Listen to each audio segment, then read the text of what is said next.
Hi guys, can you hear me?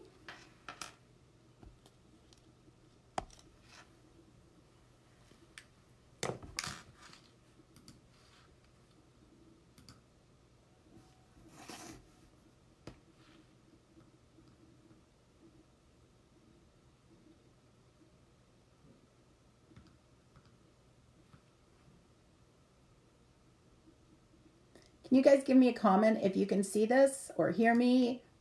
Not sure if this is working yet.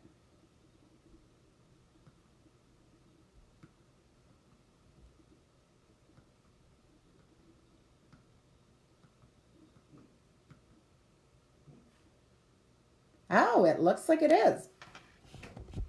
Okay, so best laid plans. Only 20 minutes late. Sorry about that. Okay, so let me get organized. If somebody could give me a thumbs up or something so I know this is everybody's getting this, but according to my computer, we should be getting this.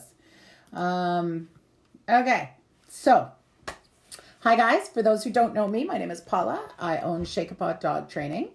And this is our attempt at a Facebook Live. Not going so well, so good so far, but Today I wanted to talk about barking. Specifically when your dog barks at you and what to do about it, how to fix it, how to prevent it from happening, all those things. I'm sure with all the time people are spending at home right now, even though most of us, the weather is nice, or at least in Ontario, the weather is nice and we're starting to exercise or able to exercise our dogs more. With all this extra time you're spending at home, your dogs are barking at you a lot. If they tend to be that way. So hopefully the information I give you today will help you fix that. So whenever you're working with stuff you want to change, always remember, whatever your dog does is being reinforced by you or by your environment. As soon as you remember that, you start to get much more aware of what you could be possibly doing to reinforce your dog. Without a doubt, there are breeds that have a much higher tendency to be barky and breeds that aren't. But any dog can be taught to bark. So any dog can end up with this behavior. So the first step of changing any behavior is management. That means not putting them in the situation where they're going to bark at you and then you have to respond. For example, I had a dog that used to bark at me every night after dinner because I took my dogs for a walk every night. We finished dinner, we got up, we went for a walk. So eventually, if you had dinner and we're sitting there chatting for a few minutes, the dog started to bark at me. We eat on our couch, so he'd stand on the other side of the coffee table and bark at me. And at first I thought it was funny, and then I was like, yeah, I don't like this. So what are some options for that? I could have put him in a crate. So when I started dinner, put him in a crate, and that way I could finish dinner, whatever. And when I was ready, I could get up and let him out of the crate. That would prevent the barking.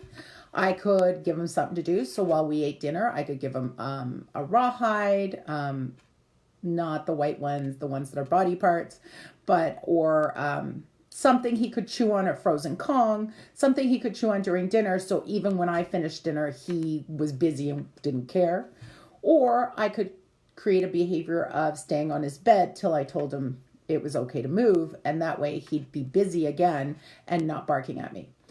All these behaviors, all these new behaviors would create something that wouldn't let him bark. So with anything you want to change, you're not trying to teach him not to bark. You're trying to teach him to do something else instead. So some of them, like giving him a Kong, I'm just not giving him the opportunity to bark because he's busy. The other two, being in a crate or staying on the bed, would be training different behaviors. Both of them will work. Once you've done this for a few weeks, it takes a few weeks to change a habit. So once you've done it for a few weeks, you could give him freedom and see what he chooses. Does he go right back to barking at you? Then you do it for another 3 weeks and maybe do it for 2 months this time. Or maybe he goes, what if I go lie down and chew on my toy when you finish dinner? And then you can get up and go for a walk. And now you've started to eliminate the barking behavior.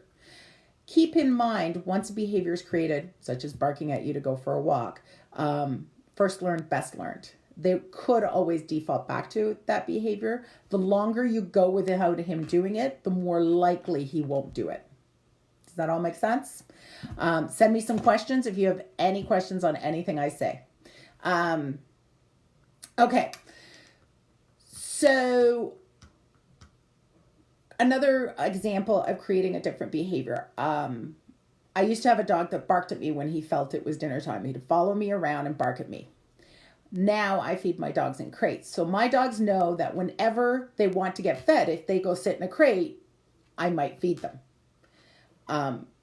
So again, creating a new behavior chain to cause the dog not to bark at me. So all these things are talking about ways to avoid barking instead of rewarding barking. That makes sense. Okay, so some other ideas of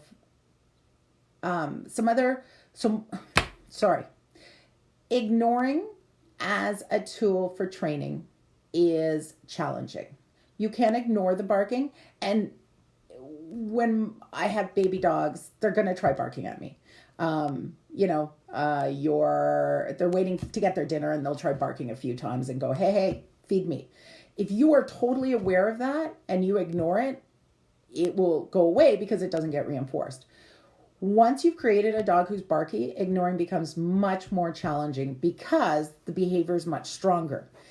And it's really hard to ignore barking nonstop. So a couple of things happen. The dog's barking.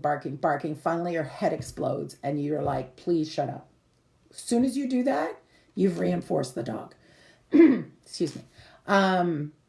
Or the dog escalates. So he's barking at you, nobody's paying attention, and he goes and picks up your boot and starts running around the house. Now you have to pay attention because the behavior's gotten to something you can't ignore, like eating your boot.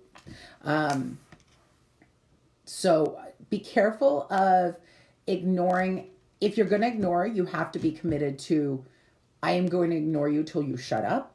If you can't do that, if you find you always end up breaking down, then you're actually building the barking behavior, and you don't want to do that.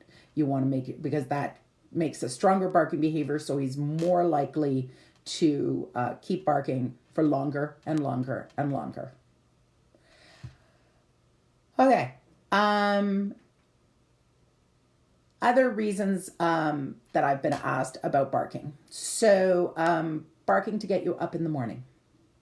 Lots of dogs learn you get up at 6 o'clock in the morning every day when you go to work. But on the weekends, you'd like to sleep in. But the dog's like, hello, it's 6 o'clock, please get up. And then they start barking at you. This is what I do at my house. So my puppies sleep in a crate till they're about a year to a year and a half, depending on the dog.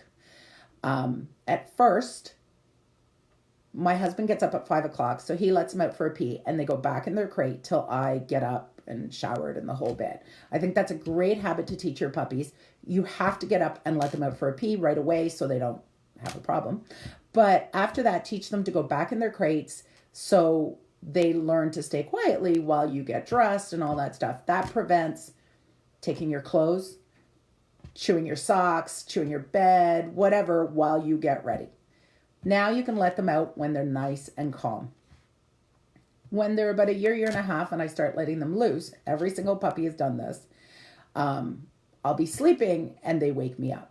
As soon as they wake me up, I put them in their crate. So they learn very quickly. If you wake me up, I'm like, oh, good morning. Now you go in your crate. I'm not mad about it. I'm not upset about it. My dogs have huge value for their crate. So going in the crate is already a really strong behavior. But they understand waking me up does not mean I'm going to get up. I'm going to feed you. I'm going to take you for a walk. It means if you wake me up, you go sit in a crate till I'm ready to get up. So that's it. It's barking at you is all about creating new behavior chains that make sure barking does not get reinforced. The other one is coming in from the yard. Lots of dogs stand at the door and bark and bark and bark. I want my dog to bark to come in from the yard, but I want him to bark once or twice, just enough to tell me, hey, I'd like to come in. And most of the time I'm going to let them in. But sometimes I may be mopping the floor, or I have company, or that I don't want them to play with, or whatever. So that's when I do you bark once or twice, I open the door. But if you bark incessantly, I'm going to wait at least 5 minutes. Get into the habit of, you come to the door, you bark. If I don't answer it, my current dog goes and sits on the little bench. Whatever. You do whatever you want, but you can't bark incessantly coming in from outside.